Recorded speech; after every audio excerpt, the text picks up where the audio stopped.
Some say this is the best season of all of football, the off season. We started off free agency with a bang, but what are the Eagles' biggest needs?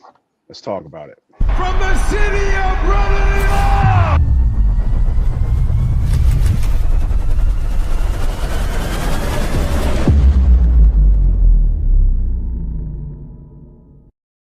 You say no all day, baby. You know that. Let's hunt.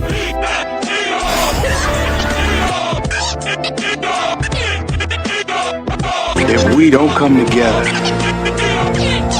right now on this hollow ground. Where are you going? I'm going to pick a fight. Get up there! Are you not entertained? Are you not entertained? Is that why you're here? Let the games begin. This is where we hold them! This is where we fight! This is where they die! Money is nice, championships are better.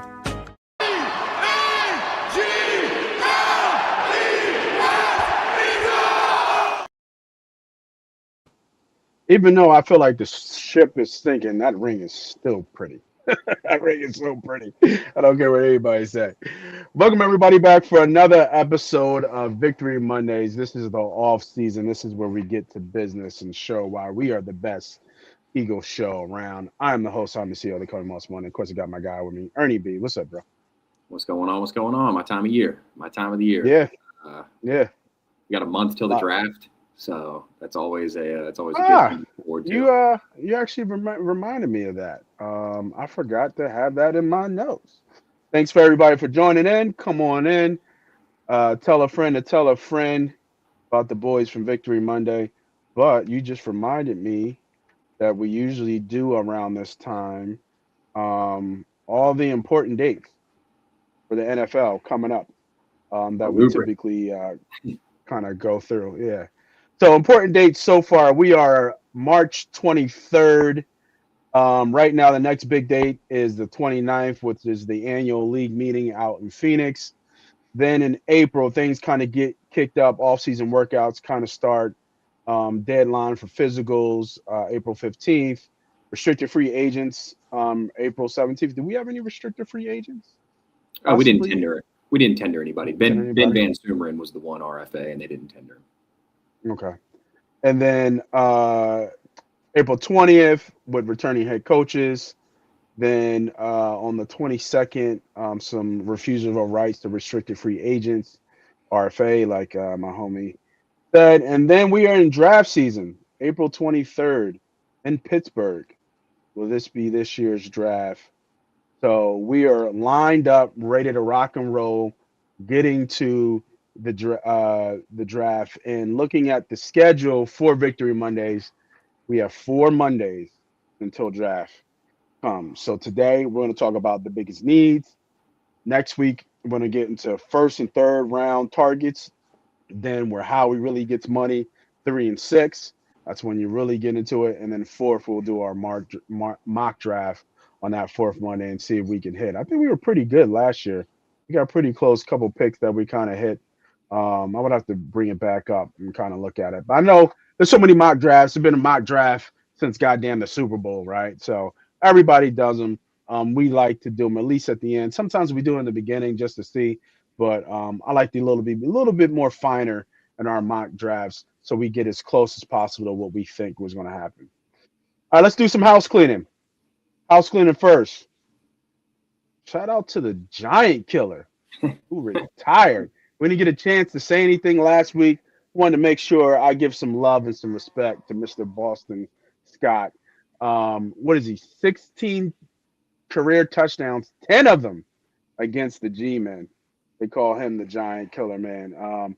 I think what you're seeing nowadays that, maybe Boston kind of fell out and couldn't find a footing or wanted a little bit more, I guess more kind of role or whatever he's doing, maybe not just be a special teams guy or whatever it might be. A lot of guys are retiring early. I think you're starting to see that a little bit more and more, right? A lot of guys are starting to bail out early. I feel, and we'll talk about some of the guys even on the Philadelphia Eagles that could be in that same boat, kind of coming up soon. But I think Boston kind of fits there. I mean, I don't know how long is Boston in the league? 6, 7 years, maybe something like that. Maybe a couple more than that at the More, most. maybe was it 10 year? You think it's 10 year? Did he make No, 10 years? he got 10 years. No, not 10 years in. Okay. But yeah, no. Shout out to the Giant Killer. I thought it was funny to give some love out to Boston Scott. I think it's All cool right. the team showed a little love his way. I think he's a perfect resemblance of the era where guys did not want to play in Philadelphia due to the toxic environment. We seem to be circling back that way, but Got some he was one of youngins the out here. guys that kind of survived it. Hey, make sure you keep yourself clean. Got some youngins out here. Got some youngins out here.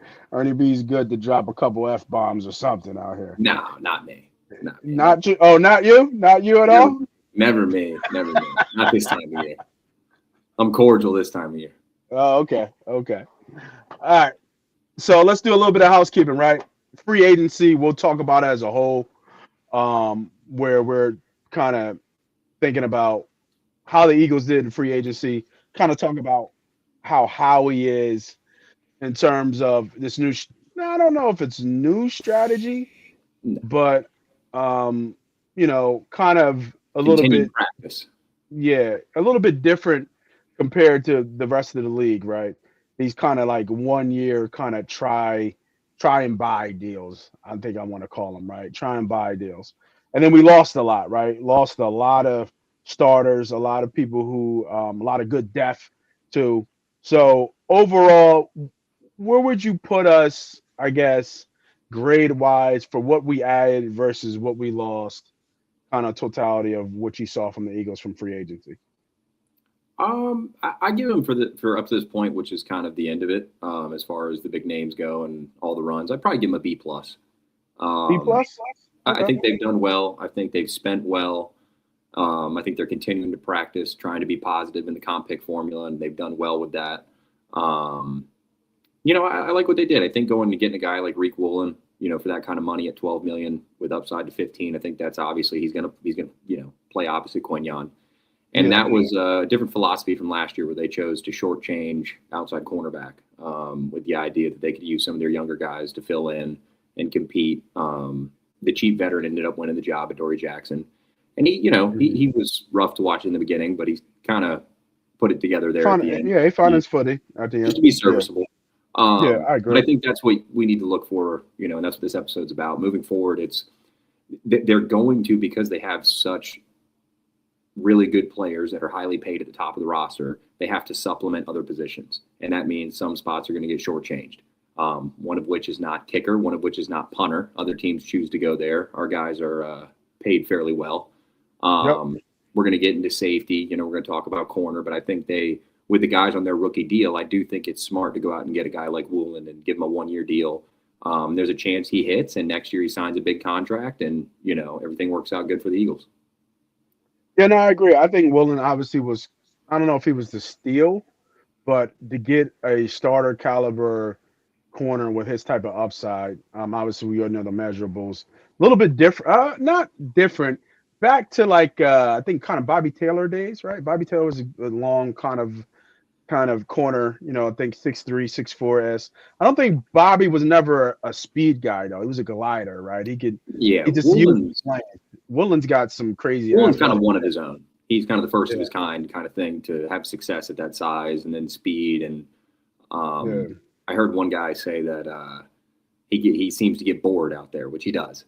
Which is not to say that he's that good, but he has the potential to be that kind of guy. At his best, he's one of the best. But when it comes down to trying to get that out of the player, that's between him and himself.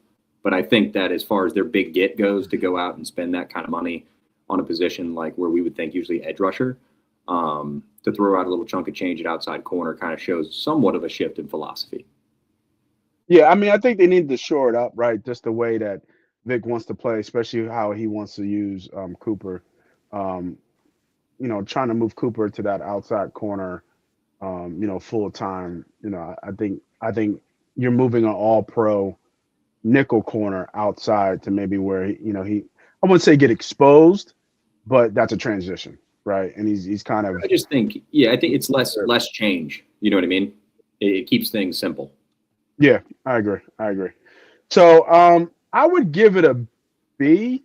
I would say for me, I think Reek was a good hit.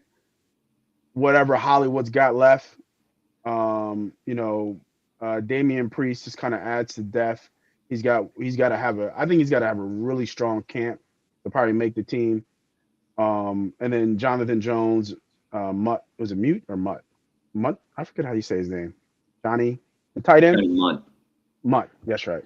Yeah. Johnny Mutt, some more deaf guys, maybe some camp bodies, and then obviously they actually traded for Andy Dalton, kind of leading to a lot of people thinking that what's homie's name, McKee would get traded. With Tanner McKee would get traded, which could still happen on draft day. We'll see about that, and then A lot of time for that side of things.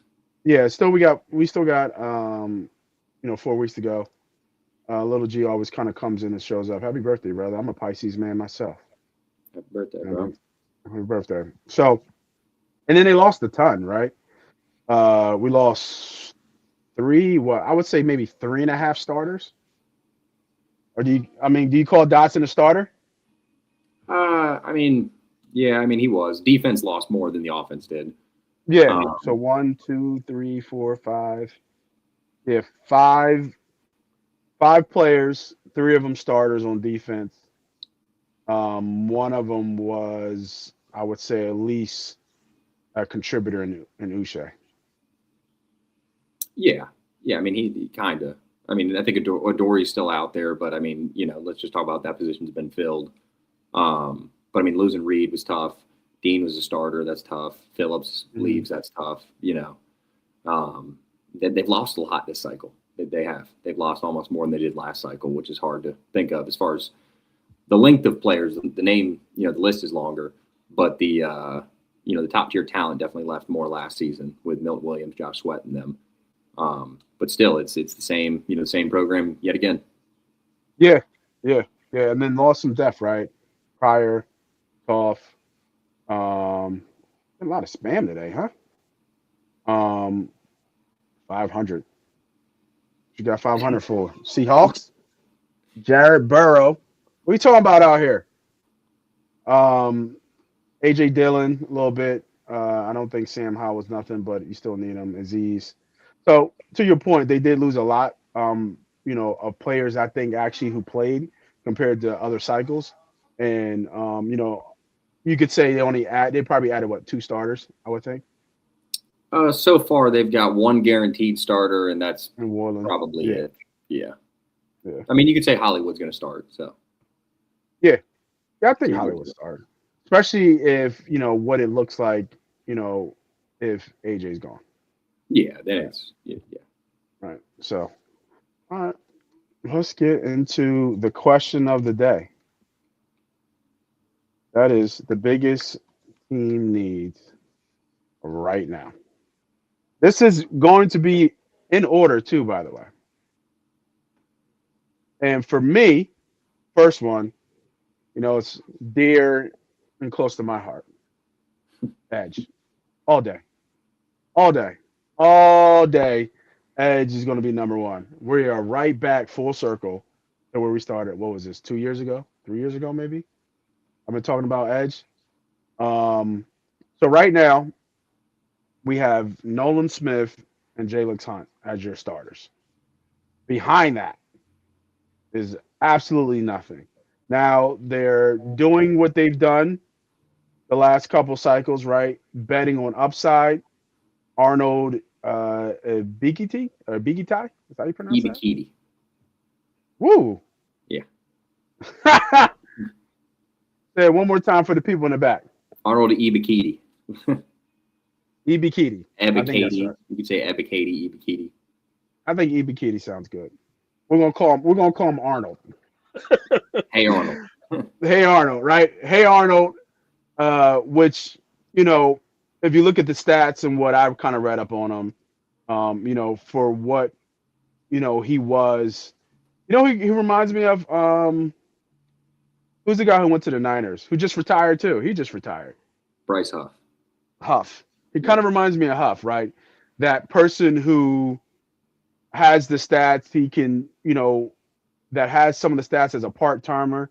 That you think if he goes full time, that he'll be good to go. But my problem is that these 1 year pass rushers, none of them has worked out. He hasn't hit yet. No. He swung and missed on all of them, right? Yeah. And they signed, and not even that, they signed Huff to big money when they signed him, right? Yeah, that's the biggest failure in free agency in a while for them. That's hurting. Yeah, right now. but even now, if you look at all the pass rushers that they've swung on, it's only been Hunt, right? And they drafted him, but so far he's a bust. I'm gonna call him a bust because he had such a great run in the playoffs. He earned his keep in the playoffs, so I won't do him too dirty like that. But you ain't paying him no money. It might be forced to, but he's got to have a monster year for him to get any type of cash, and then you're right back at square one. Boye Mafia and them got like 20 million per. So as far as breaking the bank, no. But I think he can get paid. Hey, yeah, what you pay Nolan Smith, bro? What is a legit contract for Nolan Smith?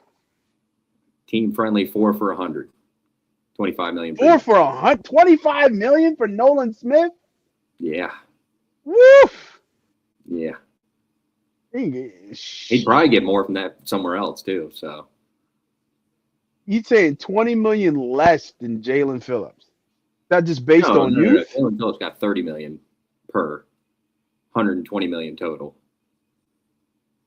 Yeah, for 4 years, right? Yeah, with the 80 million guaranteed. Yeah, and you said 4 years, 100 million.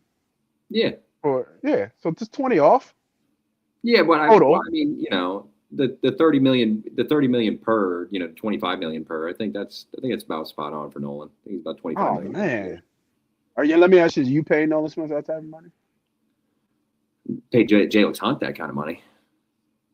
Hey, that's not what the question. I'll pay Jalen that type of money. Would I or do I think they will? That's two different things. But what else are they going to do? Unless they make a move for somebody else, I don't know what else they would do. Smith he's definitely a unique edge rusher. He's of that smaller speed rusher mold, and up to this point, the lack of size has resulted in injury. You could say that. You could call it freak injuries. It's whatever you want to say. You can't deny the runs that he's been on. He's been successful in spurts. But yeah, I think that if we don't pay him, somebody will. I just think there's a lack of, maybe not a lack of, well, maybe there is. The market says that edge rushers, they're getting ridiculous amounts of money left and right. So, yeah. 1 year deals for 11, 15, 17, 20. So a guy this young, I would have to expect that, yeah, if he hit the open market, he would demand some money. That's pretty wild. Somebody's going to bank on that first round upside. Going to think that they can untap that potential. I just, he's ass. Let's keep it. You know how I feel. He's and people say Nate, he's not. No, he's ass. He's ass. Now I will say, Ebiketie is supposed to be more. I think he's more insurance for any move they want to make moving forward. Yeah. They're still in contact with Minnesota for Jonathan Grenard. I was about to say, that would be a draft day move if they do that, right? I think it's more of a financial strap move because he needs a new contract. So essentially, Minnesota's new front office doesn't want to pay Grenard the money, but the only team that seems to be interested and willing to pay him is the Eagles. The problem is they're too strapped for cash to be able to make something shake right now, barring what they do with AJ. So the Eagles, I thought the Eagles a couple moves gave him like they're technically top 30, 40 million. Cap. Yeah, but you got to remember, as soon as AJ's gone, all that money accelerates to right now. So as soon as that move is made, all that future dead cap hits the books immediately. So they're kind of working. They're kind of working forward to work backwards. And Grenard's definitely.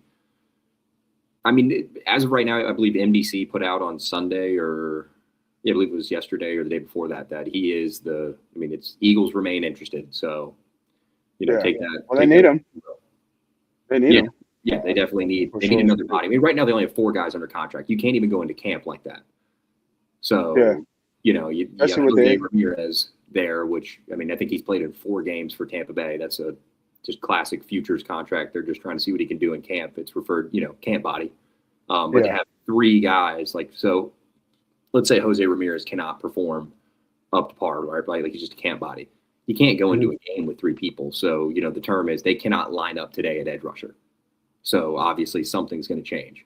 I know Zach Berman from The Athletic had put out that they're still looking at O-line and they're still looking at the edge. Now, when you go out and look at the guys that are available on the edge, not a lot of names out there. Outside of, Grenard in the trade market, you got guys like Joey Bosa. He didn't have the best year with Buffalo last year. No, he got signed. Bosa went to San Fran. Joey? Yeah. That happened today? No, maybe a couple of days ago to a week ago. But I did see the Bosa brothers are now both in San Fran. Did they really? Yeah. He's not out there anymore. No, I think he's still a free agent. I swear I saw that he got signed to my sources. Yeah, something came out today at 4:51. He's not expected to take a discount to join his brother. I guess that's. Oh, okay. But yeah, no, but he's just a name. He's a guy at this point. Yeah, but he's not going to come here. Not after Philadelphia's running. I don't think he would, but as a name, that's the kind of level of player that's left. There's not a lot of meat left on the bone as far as that position goes. There's not a lot of meat left on the bone, period. And I think the Eagles haul kind of reflects that, even though their lack of ability to spend. I just don't think it wasn't a good free agency class. That's known league wide. That's why a guy like Jalen Phillips got the money that he did. Not saying he's not deserving, but a good handful of guys got overpaid. Yeah, so I'm bringing up the free agent list as of right now, and then some targets from an edge standpoint. Let me see. Who's a name on here that smells like Eagles? Let me try to pull one up. Some of these guys. Look at it. Hassan Reddick. That's one. Yeah, I was looking at Reddick, but I wonder if he would come back. The big 2 vets would be Von Miller, Cameron Jordan. Cameron Jordan's been linked to the Chiefs. Von Miller would ideally be someone that we could target. He did play good enough last year with Washington. A guy like Clowney's out there. What about Barnett? What's that? You think Barnett coming back? No, I don't think Nick Sirianni or Howie Roseman wants anything to do with Derek Barnett now. And crazier things have happened, but I would have to say no to that one. What's your point? With Barnett and Rick on this team, the PIs everywhere. Yeah, they've they don't seem to be too worried about about that side of things this cycle. They've definitely taken some chances as far as character goes. But maybe Hassan Reddick can mend some fences and come back as a rotational pass rusher. If I had to say, I wouldn't Leonard mind. Floyd is interesting. Yeah, he's good. He fits better in that kind of Saleh scheme, though. He tends to like that a lot. That kind of 4-3, hand to the dirt kind of thing. Yeah, I guess you're right. I feel like he has some adaptability where he can play 2-point. Because does Atlanta run a 3-4? I forget. Or are they 4-3? I feel like I've seen him stand up and rush the pass. Yeah, he has. Yeah, he has stood up. He can do both. I just think he fits better in the other one. But he would work. Like I said, he would work. There's just not, like I said, there's not a lot of meat on that bone, man. There's not a lot of names on that list. Yeah. No, there's not. There's names that are way past their prime. That's what you said. Yeah, and I think that's why, their name. Yeah. I think Von's still a name worth, giving a shot at. I'd rather have Reddick, but, Yeah, Yeah, I think I would have rather have Reddick because he 5 years younger, almost 6 years younger than Vaughn. Man, there's no age. But I mean, can you have Vaughn and BG? Are you allowed to have that much age in one room? Be a lot of old man jokes. What is Vaughn's chasing the legacy, right? Isn't Vaughn trying to chase be the first player to win 3 rings? I think with 3 different teams. If I'm not mistaken. Yeah. I mean, you could say that, but I mean, he signed with Washington last year, so Yeah. maybe Well, he yeah, had a lot of yeah. faith for him. I don't know. They were in the Yeah, NFC that's true. Championship the year prior, so. Yeah.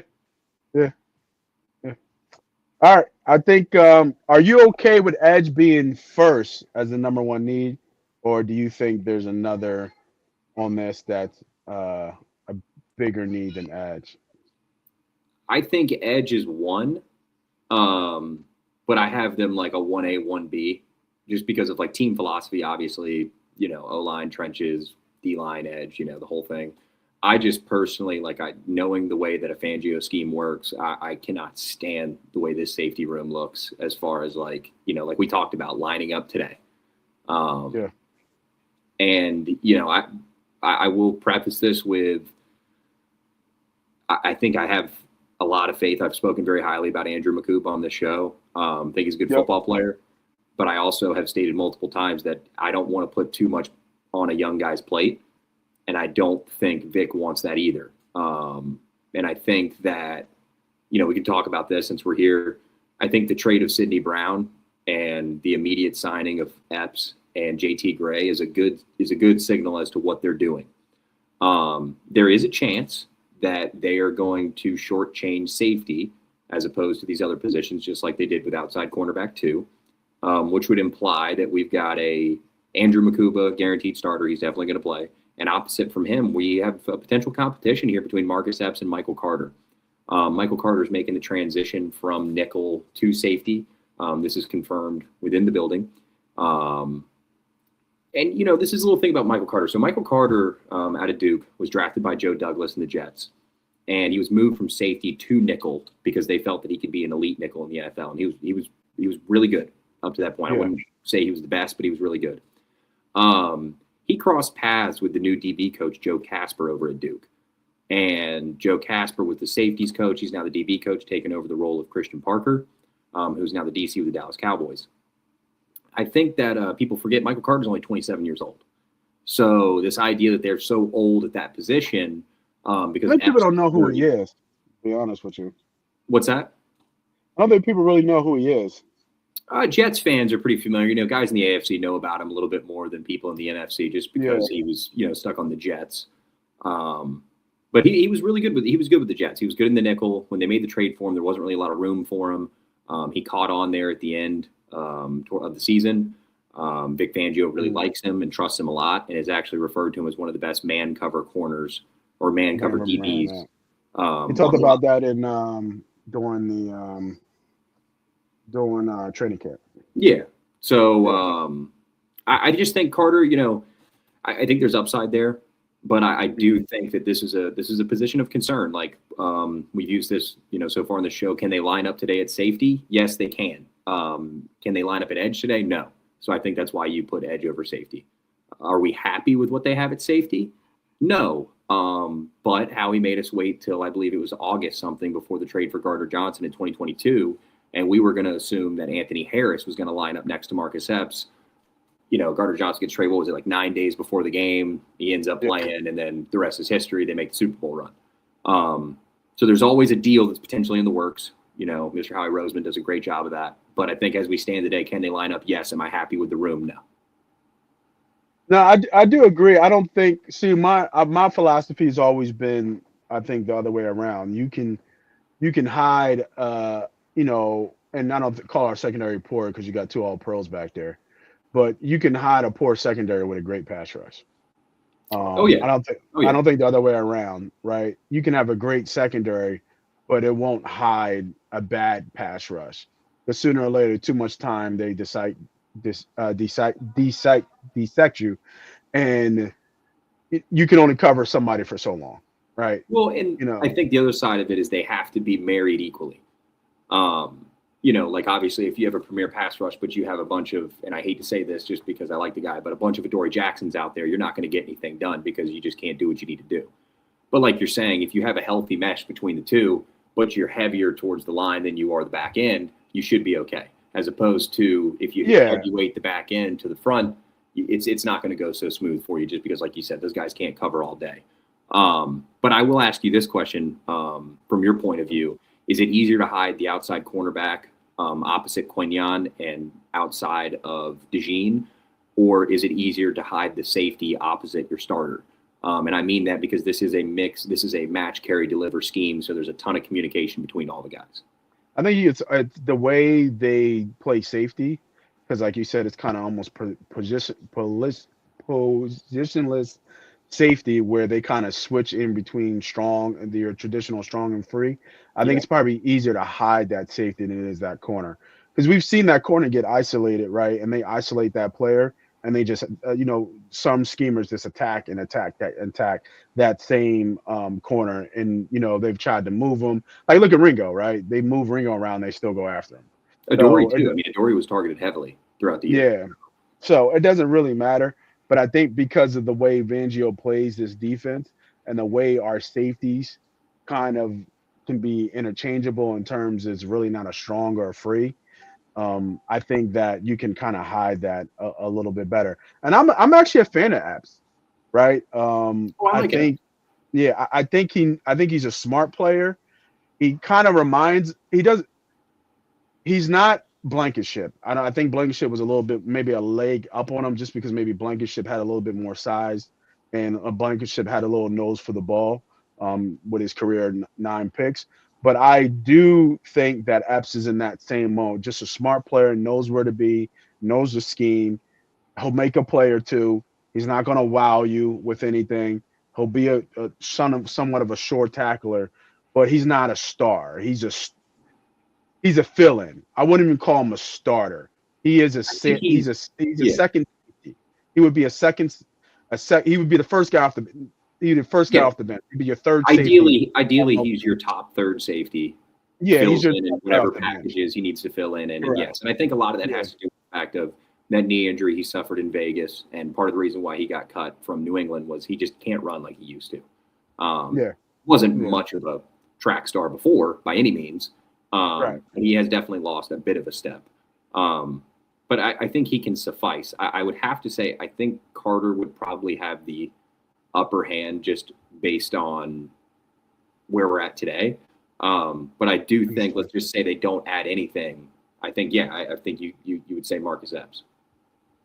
And we got to forget he's been around for a while. Like it's not like Epps is this is like his first year. What is he? 2020? He's 30. So I mean, he's going into like year 7 or 8, something like that. I mean, he's deep into it. He's been around for a while. Yeah, he's been around. He's a vet. So he is. But I mean, do we want that guy to roll out there and start every game? Like this isn't the Chargers where they're going to throw Tony Jefferson, who's like 36 or 37 out there just because they trust him, just because of the communication, it's a complicated defense on the back end. And the way that I've been taught this defense and the way that, I've learned about it was that position is very, very, very important. And that's what's kind of gone against the Eagles' philosophy is that you need really good off-ball linebackers and you need smart safeties. So, and I would consider Epps I think Epps, and I think Makuba is too. Makuba was starting until it's unfortunate he got hurt, but he was starting to Brown get it. If you remember, Sidney Brown, pretty sure hit him and rolled up his ankle, but I'm so glad he's gone, bro. Well, I want to touch on one thing real quick, just to give the guys flowers. JT Gray is like a former All-Pro special teamer. He's played like 2,300 snaps. So he was a stud on the Saints, dude. Like he was a stud. Who did they pick up before him that was someone similar to that? Then I feel like Howie's done that over the last couple cycles where he's picked up stud like special teamers that kind of go under the radar. I thought there was somebody else a year or two ago. This is by far the highest profiled special teamer he's ever added. So let's say this, like, I remember. if you have 3 safeties on the roster and Gray's your 4th, you almost need another corner or a guy like a Michael Carter that can play both, or Devontae Maddox. You know what I mean? Because if Gray gets on the field on your defense, you have a problem. That's just not, he does not need to be out there. But on special teams, he's that guy. He dealt with some injuries, and he's a couple years out of his shine. I think he's only 30, 31 years old. But I mean, when it comes to a premier special teamer, he's that guy. And I don't think they've had a guy like this with that kind of veteran presence, like a guy that's been there, done that, and been recognized by the league. He's definitely the highest profile one they've had. Who was the I forget where he came. Who was the linebacker with the curly blonde hair? He wasn't good, but he was a good special teamers. I think was when he came here. Yeah, he was like a legit special teamer. I think that's who I'm thinking about. Like who had some, like I don't know if he was a Pro Bowl special teams, but I know he was a really good special teamer when he came. Yeah, I mean the drop off from like Gray to Riley on special teams is pretty substantial. Like I said, Gray was all pro, multi-time all pro special teamer. So maybe 1 year all pro, but multi-time Pro Bowl all pro guy. I mean that's what you kind of want. But again, so they've got, just to cover safety real quick, pencil in Makuba at the starter. As we stand today, you got a Marcus Epps, Michael Carter competition for the other spot. The next 2 spots are occupied by Andre Sam and Brandon Johnson. Sam and Johnson are developmental players that have been with the team. Sam's been here about 3 years, 4 years, and maybe 3. This is year 3 for Sam. This is year 2 for Johnson. Johnson was a guy, he played in the Week 18 game against, the Washington Commanders last year? I believe so, yeah. And, the McKee game where he played like shit. Excuse me. But, he deserved that. I told you he couldn't have the McKee deserved that.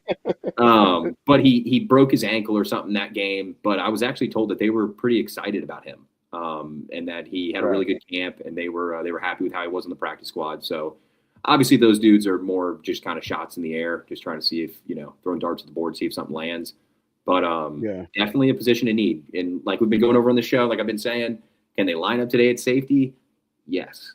Do we want to line up today at safety like we are? That's up for debate. Yeah. No, I don't. Again, to your point, can they line up and play a game? Yes. But you have a second-year player coming off somewhat of a major injury for safety, and then you have kind of borderline quality starter kind of back in the mode who's a veteran. So I don't. And a guy who's changing positions that apparently they're so high on, but technically he's playing a position he's played before, but it's been some years since he's played that position. So. And then you have nobody behind him, really. You have unproven players. No, so there's no other. I think you could lead to say that safety will be high on the draft board. Come. I'd like to hope so. I'd like to hope so. It'd be good to get into that cycle and kind of see what's out there. I haven't really dug deep. I've seen some mocks. I've seen a lot of defensive linemen, a couple on linemen scattered in there. I think I've seen, obviously we know the running back. I'm trying to think. I think it's just really a lot of D linemen in the first round. Like I see, there's so much depth. That's just not. You have to look at where they have, the more, let's say they go out and get this D tackle or D lineman they're talking about, you got to end up paying this guy if he hits, because you want him to hit. Obviously we want all these draft picks to hit, but when they hit, you got to pay them. Yep. So it's draft, develop, reward. Right now, they have a guy that they drafted and they're developing, and he has succeeded in Jalen Carter. That is obviously going to get paid at some point. From everything we're hearing, he should be paid at some point, but he's going to take up a lot of that money. And Jordan Davis just got a lot of money to be playing nose tackle. So I would like to think that maybe they throw a couple more, round 2, round 3, maybe even later, just add some guys into the mix. Like you said, we preface things with Ojomo's on last year's deal. Yeah. So, you have that going into it. But yeah, I would definitely lean O-line when we talk about draft, though, just because it's been too long since they've drafted a first-round offensive lineman. It's they're due for one, at least in the first 2 rounds. I mean, take the mic and run with it, bro. I think that's number 3, right? That's about how I felt about his offseason run so far. Just That face Yeah. right there, man. Just I That's feel, why. That's what I picked the picture, man. I picked the picture because I think when I talked about Boston Scott retiring, right, there was a lot of kind of scare and retirement news about Dickerson and how much more his body could withstand another season. And him and Jurgens went somewhere overseas, did the whole stem Colombia. cell Yep. treatment to kind of figure out to get this body to heal itself, because I'm assuming it's not healing itself in the way that it needs to heal itself to be ready to play NFL football. And we know Dickerson's injury history goes well documented back to Bama, but Jurgens with that back injury just hasn't been right since that surgery. Right, it just really hasn't been right since that surgery. Probably should have been maybe out for at least half the year to give that surgery its proper due, and just really never healed from that. And then we have a whole new type of offensive philosophy coming in, right? So this is a question, because I think this is a big need, to your point, that not only did we, is our offensive line aging, hurt? We haven't drafted high at that position in some time, probably since Dickerson, right? Dickerson was a second round pick, if I'm not Jurgens mistaken. was after him. So yeah, but yeah, Jurgens was second or third? second round. Second round. Okay, so two high picks of those caliber players. But let me ask you this: because we lost some backup depth, like Toth is gone. I think not Jackson. Who was the swing tackle? Fred Johnson's still available. Fred Johnson. Yeah, he's still out there. around. Matt Pryor signed elsewhere.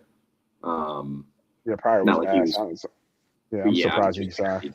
I'm happy. But you know what? His versatility was so crazy. Pryor could play every position on the line, and he plays well when he goes to other teams. He just every time he puts on the midnight green, he just finds a way to locate his inner stink. But yeah, because I think he can even play center, right? He can play center too. He's a four position guy. A little too big for center, but yeah, he's a four position guy. I mean, left tackle, right tackle, left guard, right guard. I mean, that's right guard's his happy spot.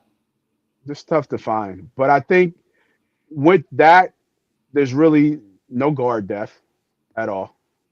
They probably can move. Guard depth is the interior depth is the biggest question on this roster, outside of potentially finding Lane's successor, because you got to put him in there too. I mean, how long? Yeah, because he's 30. Yeah, how long? And there was conversations about him retiring as well.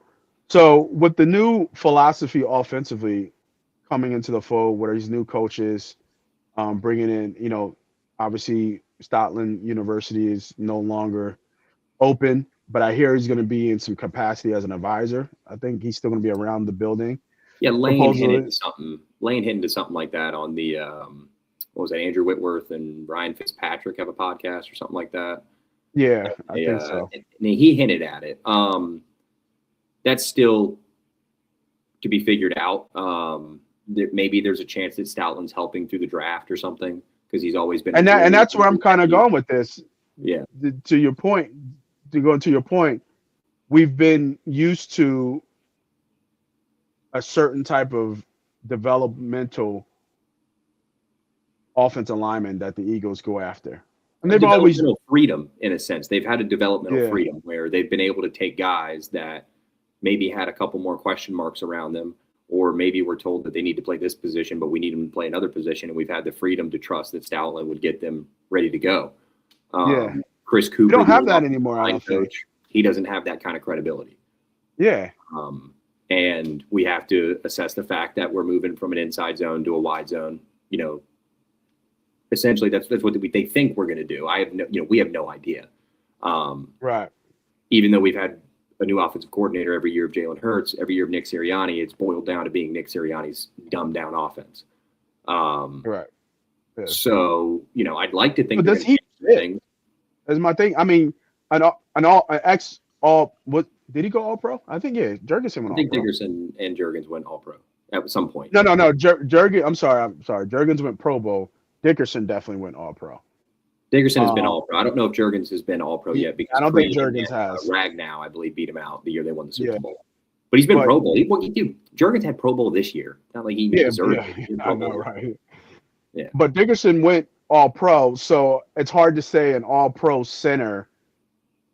all pro guard can't fit your scheme or your new philosophy. But at the same time, we're talking about outside scheme from an offensive lineman. So what that means is uh, it's more of a gap scheme that kind of strings out, and the running back has an option to go inside in or outside or swing it all the way out. It kind of gives the running back some freedom, but you need some guys who can run laterally and get Yes. upfield, Well, you right? need And that guys type of who scheme. don't necessarily run downhill to run somebody over, but they need to be catching bodies as they move through the play. Right, right, Which exactly. requires a little bit more athleticism. It requires I a little don't bit know more if that's mobility. him. I don't know if that's him. I Um, mean, he can move. Not saying he can't move. He can definitely move. This scheme fits Jurgens of definitely course, a ton. of course, it fits Jurgens, Right. but it doesn't It fit. fits Like, I Jurgens. think a better example for like saying like the Dickerson fit would be like, let's go back to 2024 and let's talk about a guy like Mekhi Becton, who was able to revive his career in a sense, go over to LA. It fizzled out, obviously, but in hindsight, he revived his career here because the scheme fit. Becton, all he had to do was just find the next body up and take him out. Yeah. Whereas if he has to worry about multiple dudes in traffic, he could get knocked off his, rails a little bit easier. Yeah. So like this scheme does not fit a guy like Becton at all. No. And I think I heard Lane talking about how much him and Mailata actually really like this game. Now, another person like Mailata. Yeah, who they're can going to be get paving the moved. way. I mean, you Yeah. get behind Highway 65, Highway 68 on a pole. Yeah, I mean, that's which we've seen them do things like this in the past. That's just what Yeah. this recency bias about this team is just annoying because it's like, because they won the game, the biggest game there is, obviously, Mhm. ring us up. They won that by playing the game a certain way. And then because they tried to double down on it the year after, which in hindsight, did it work? No. But you just ran for 2,000 yards the year before. I can see why you're Yeah. trying to do it again. You get the same team. Work. There's this idea that, these guys can't do it. We watched Mailata and we watched Dickerson and we watched Jurgens, mainly Kelsey back then, but Jurgens at guard. We watched them pull. They pulled all. I mean, they were sending. Remember Miles Sanders in 2022. This is before those guys. This is the Kelsey days. Getting back to those guys. I mean, Kelsey and Mailata would pull all the time, and they would make things happen. So I think you're right by prefacing it with these are all pro players. We would expect them to handle this without any issues. However, a guy like Dickerson, when you're asking him to get more mobile at a time where he seemingly is breaking down within his body, that's a tough task to ask. Yeah, I think so. That's what I'm thinking. I think his body's already broken down. I think he's toughest on have some Steen. trouble. I think toughest on Steen. Okay. Just because he kind of just got his feet wet last season and he was getting better as the season went on. But now you're asking him to do something completely different.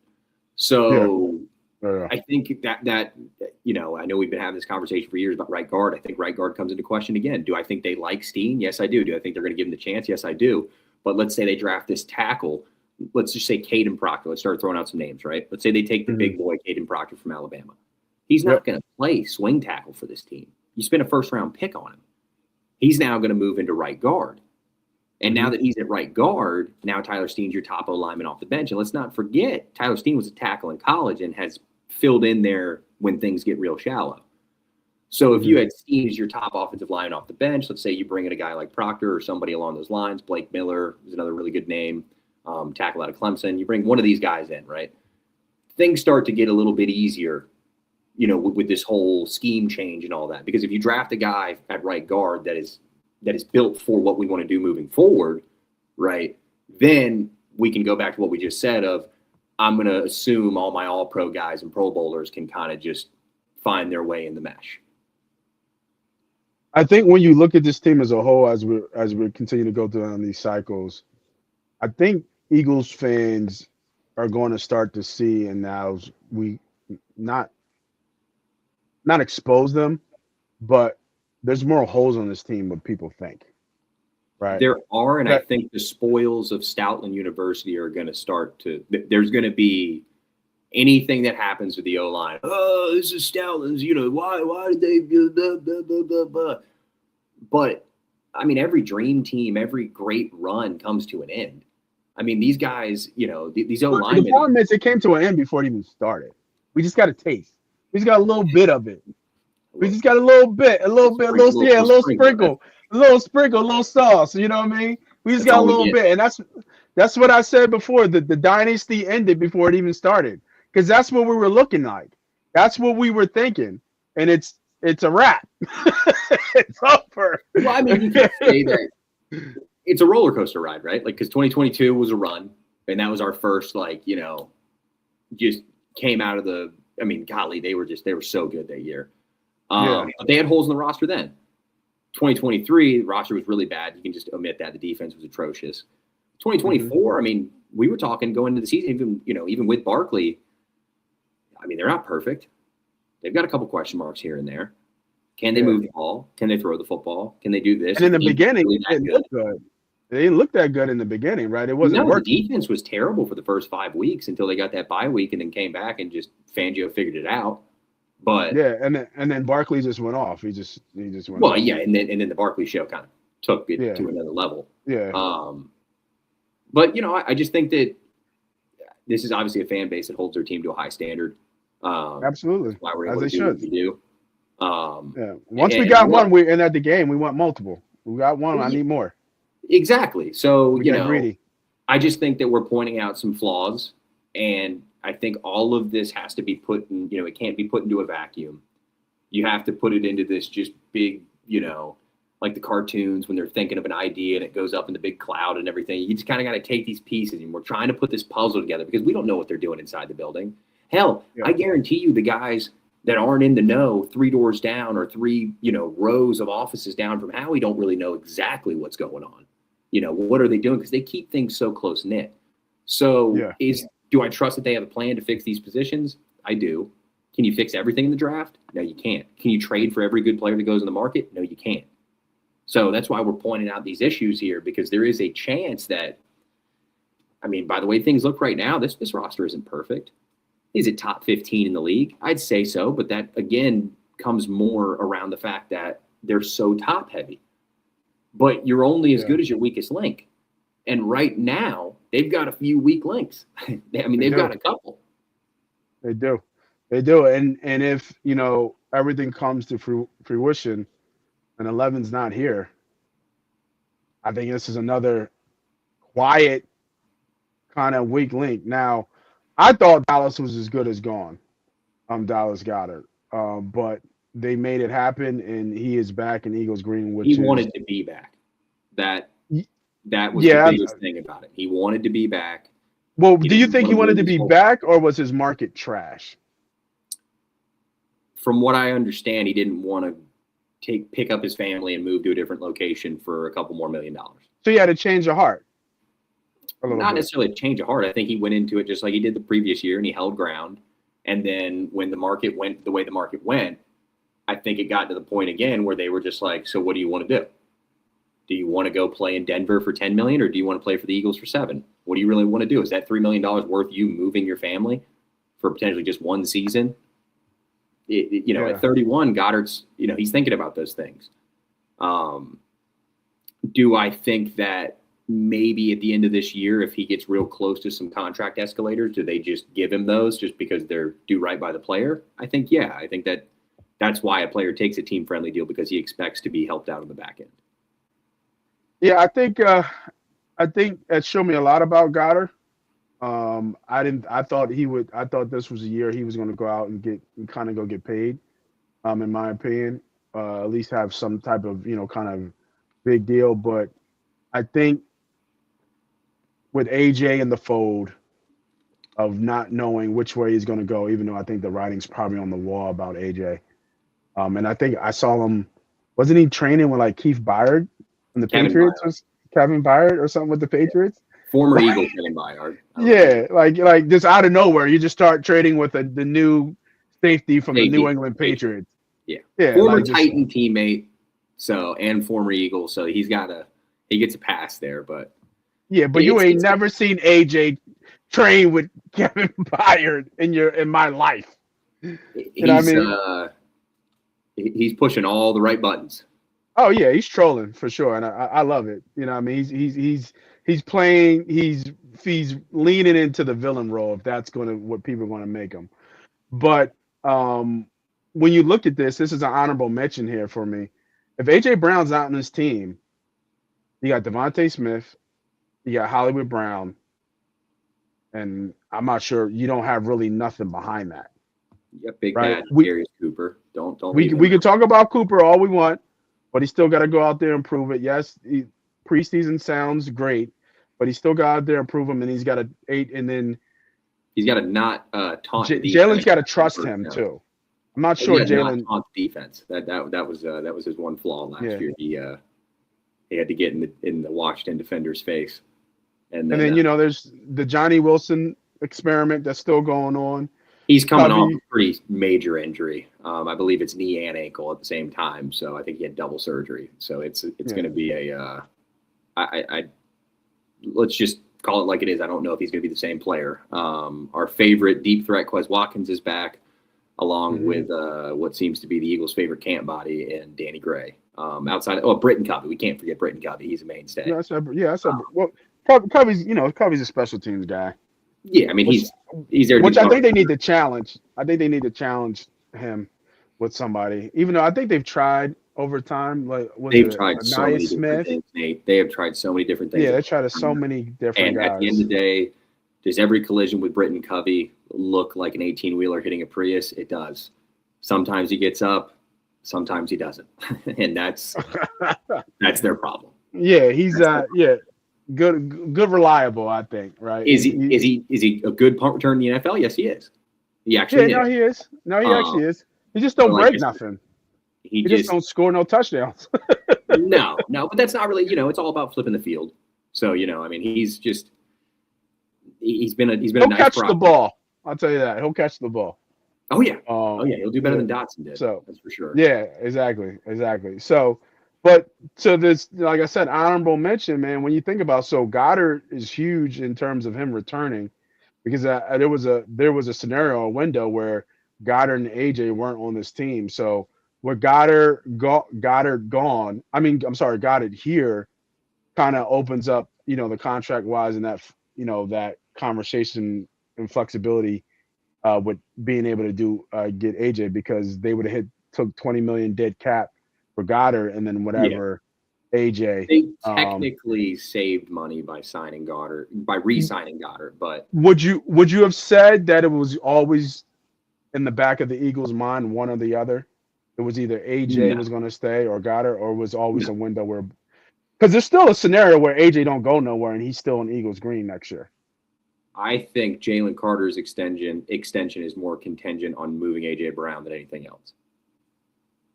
Okay. I think once they know that they have his money off the books for the future, and they know that 113, whatever that number is saved in cash, I think then Laurie becomes more open to writing whatever Drew Rosenhaus is bullying the Eagles into taking.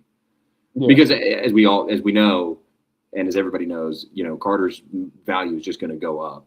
But every time a DT gets paid, he's going to have a reason to ask for more money. And the Eagles just paid Jordan Davis what they paid him. So AJ Brown trade meter 1 to 10. Where you at? 10. New England Patriot. They just released Josh Dobbs.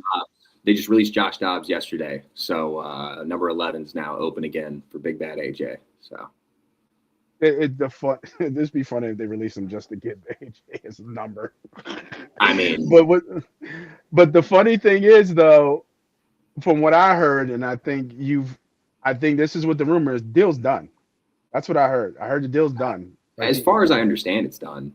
It's just contingent on June 2nd. So for 2027 draft capital, maybe even 2028. It could happen on draft day. I just don't think it does. If it happens before that, it happens before that. But as far as I understand, they're done. Compensation wise, are we talking this year a second and next year a first? Because I would think they would. If it's this year, I have no idea what kind of weird things that they scheme up this year. But as far as next year goes, if it's next year's comp, I'd say like a 2027 1 and like this year's 3, or maybe like 2027. How far out can they go? Is it just 2 or 3 years? Okay. I think the Browns tried to put in, out of all teams, the Browns years. tried to put in. Yeah, they wanted to be able to get like the NBA, but because the Browns offered it, the league was like, nah. Yeah. I mean, it's pushing it a little bit. But it would be interesting if the league It'd be would interesting, adopt but that. I think like for our sake, 2027 is supposed to be the draft. That's gonna be like Arch Manning, Jeremiah Smith. It's gonna be the big bag of boys. So I would assume that's what they want. Yeah, so maybe a first and a third in the future drafts, or even a first. Something like that. I just think it's a 1+. I think it's a 1+. Yeah, it's definitely a 1+. I don't think that, and if it is less than a 1, then it's a 2 that can become a 1 if he catches 50 balls for 800 yards or something like that. I think that's be the third pick, right? It'd be a first and a third, and a third is contingent on his becoming markers. a 2. I mean, we know he has done this before. I mean, never forget, everybody, oh my God, they traded Carson Wentz for this and that. Carson Wentz netted him a first-round pick because he met all of his incentives. So, I mean, let's be clear here. This guy, Howie Roseman, is known for getting great value in trades. And it's because he waits until the team has to absolutely make the deal. And go ahead. The Patriots don't have a choice. I mean, if they want to continue to capitalize on Drake May's rookie contract, they have to make a move. Yeah, what was the trade that who just got traded was the big number? Jalen Waddle just got moved for like a 3. Was it 1 and a 3? Yeah. Yeah, it was a 1 and 3. So I think a 1 and a 2 makes sense for AJ. I don't think it's overpaying for AJ, to be honest. I think it's actually fair value because he has that type of impact to change a team around and make them a Super Bowl contender. Why? Because he just did it here. You know what I mean? He did it twice. AJ is one of the few dudes at receiver in the NFL that's, at least as we stand today, he's that dude. I mean, I agree. You want to talk about a bona fide X, just go out there, line up, and win. That's your guy. That's AJ Brown. Yeah, for sure. No, I agree there. So, all right. I mean, those are all the needs for the Philadelphia Eagles that we feel ranked. Honorable mention again with receiver being there. Some other honorable mentions we kind of talked about but didn't make the list. I think DT, right? Because when you look at it, you only have 2 under contract. Like you said, Ojamo is on his contract year. Byron Young, I think it was on his last year. Always been a fan of Gabe Hall. Kind of shows up in preseason for some reason. A good kind of camp body. And then Ty Robinson, right? The big white gorilla. The vanilla gorilla. The vanilla gorilla. Who didn't do shnipe last year? He did not do anything, dude. Like he got pushed around. He got that size and that strength didn't matter when you get the grown men, man. So hopefully he took another step, forward in his progression, and hopefully he can be a force to spell Jordan Davis at the moment, because it looks like Jordan Davis is I think we talked about this in the chat. Jordan Davis, in my opinion, has another gear that we haven't seen yet. I think he can still continue to climb and ascend to an all-pro status. I think they paid him. I think his contract reflects their belief in him having that next gear. Yeah, I think he does. I think he does. And I'm not even talking. And it doesn't even have to be like from a pass rush, because people get on him about pass rush. Just an absolute game record. Like you're talking just a game record. Yeah, just the glue. Best. You pair that with Carter at his best, and let's just say Davis takes his jump and Carter stays healthy. You Eagles fans would be real happy about that. I mean, we go back to our pillars of like the Fletcher Cox, Brandon Graham days. That's 2 pillar players. Yeah, and just the glue, like in these 3-4s, when you have a Pro Bowler, All Pro level nose, it changes it changes the complexity of the defense. Everything works when you have that guy. All the stars shine. The Carter shine. The Hunt shine. The Jihad Campbells, they all shine because that guy in the middle gets it done. I mean, I think Wolford was like that. Who's the Hainsworth was like that. Nada was like that.